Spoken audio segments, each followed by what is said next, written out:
Our gospel reading for this morning continues to listen to the words of Jesus' Sermon on the Mount.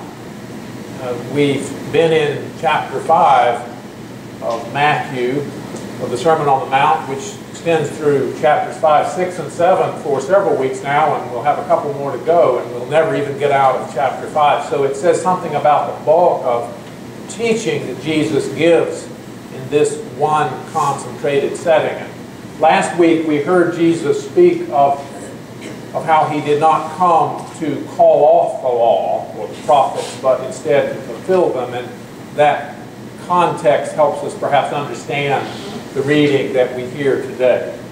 Listen for what the Spirit would say to us through these words.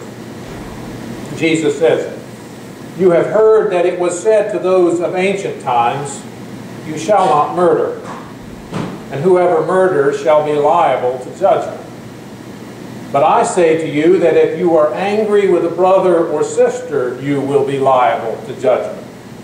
And if you insult a brother or sister, you will be liable to the council. And if you say, 'You fool,' you will be liable to the hell of fire. So when you are offering a gift at the altar, if you remember that your brother or sister has something against you, leave your gift there before the altar and go. First be reconciled to your brother or sister, and then come and offer your gift. Come to terms quickly with your accuser while you are on your way to court with him, or your accuser may hand you over to the judge, and the judge to the guard, and you will be thrown into prison. Truly, I tell you, you will never get out until you have paid the last penny. You have heard that it was said, 'You shall not commit adultery.' But I say to you that everyone who looks at a woman with lust has already committed adultery with her in his heart. If your right eye causes you to sin, tear it out and throw it away. It is better for you to lose one of your members than for your whole body to be thrown into hell. And if your right hand causes you to sin, cut it off and throw it away. It is better for you to lose one of your members than for your whole body to go into hell. It was also said, 'Whoever divorces his wife, let him give her a certificate of divorce.' But I say to you that anyone who divorces his wife except on the grounds of unchastity causes her to commit adultery. And whoever marries a divorced woman commits adultery. Again, you have heard that it was said to those of ancient times, 'You shall not swear falsely, but carry out the vows that you have made to the Lord.' But I say to you, do not swear at all, either by heaven, for it is the throne of God, or by the earth, for it is God's footstool, or by Jerusalem, for it is the city of the great King. And do not swear by your head, for you cannot make one hair white or black. Let your word be yes, yes, or no, no. Anything more than this comes from the evil one." The word of the Lord. Thanks be to God. It is fairly common for big sports events to make it onto the national news. The Super Bowl, national championship, a major recruiting scandal. But it's somewhat unusual for everyday games or contests to be featured there.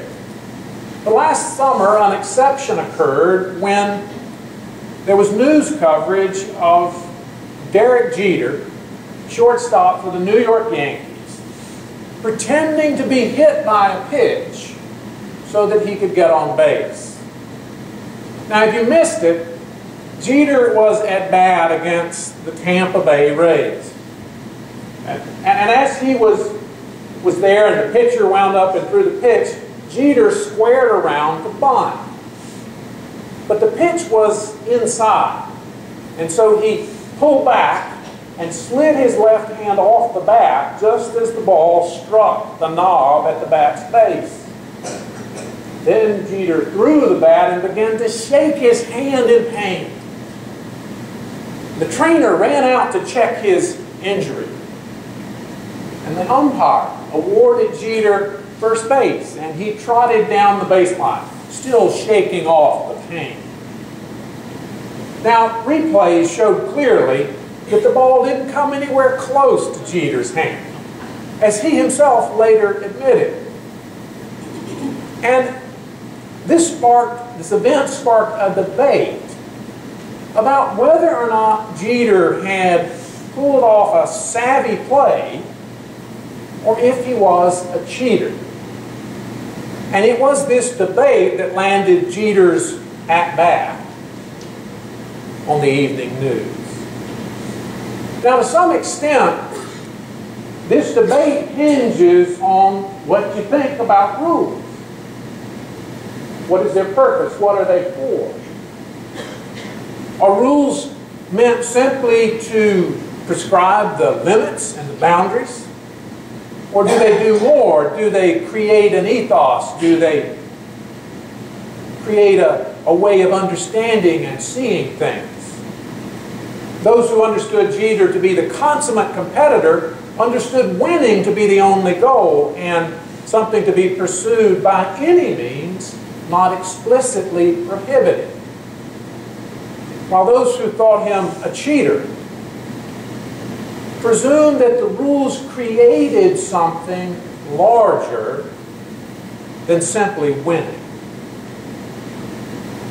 Now, all of us live and function in a world that is filled with various sorts of rules. I can still remember going into my daughter's elementary school classrooms and seeing their classroom rules listed on poster and attached to the wall. And most every day, a lot of us see speed limit signs. Sometimes we obey them, sometimes we don't. And questions about whether or not speeding is wrong, or if it's okay as long as you don't get caught, probably mirror questions about whether or not Derek Jeter was cheated. And what about religious rules? The Bible's filled with rules. There are well-known rules, such as the Ten Commandments. Well, at least the existence of the Ten Commandments is well known. Lots of people can't name any of them. And then there are the obscure rules. Flip through the pages of Leviticus and Deuteronomy sometime. Did you know there's a rule against eating shrimp? It's also forbidden for women to wear men's clothing. And speaking of clothing, I hope none of you are wearing any blended fabrics. If that tag says cotton polyester, you're breaking the rules. Now, of course, we don't worry too much about such rules. We're Christians, we say. As long as we believe in Jesus, as long as we have faith, we're okay. But in the portion of the Sermon on the Mount we heard last week, Jesus said clearly, He did not come to call off the law, the rules. He said He came to fulfill them, and not one letter of them would pass away. And today, as He continues to teach us, far from calling off any rules, Jesus seems to be adding to them. Do not murder. I don't know, that sounds pretty doable to me, probably to a lot of you. But Jesus stretches this rule to now include not being angry. And in Jesus' new version of the rules, a middle-aged man who's having a midlife crisis needn't actually have an affair. He can just think about it and it's pretty much the same thing. Now, if we were to take Jesus seriously, it'd be pretty troubling. Which probably explains why Christians have long opted for believing in Jesus rather than actually trying to do what He says. But what if Jesus is not talking about raising the entrance requirements to heaven to some impossible level? What if these expansions of the law Jesus speaks are instead meant to reveal to us what life in God's kingdom looks like? What if they are not frighteningly difficult demands, but instead a description of the new life that is possible in Jesus, in Christ? Now, most of us are probably used to thinking of rules in terms of constraints on our freedom as components to a reward and punishment system. But I don't think Jesus is using them that way. I don't think Jesus is using rules to talk about what we can and can't do. I think he's instead using these rules to describe a new world, a new day, a new way of being, a new relationship to God and to one another, one rooted in love and reconciliation. Take Jesus' new rule, do not swear at all. Now, we could simply take this to be one more rule, something to implement, and indeed some Christian groups do, forbidding their members from taking an oath in court. But stop for a minute and consider why oaths are necessary in the first place. Why do we swear in the witness before he takes the stand? Why does the attorney who has just asked a probing question add, now remember, you're under oath? Our courts presume that people will lie, that without the threat of punishment, they will do whatever is necessary to protect themselves or to make sure their side wins.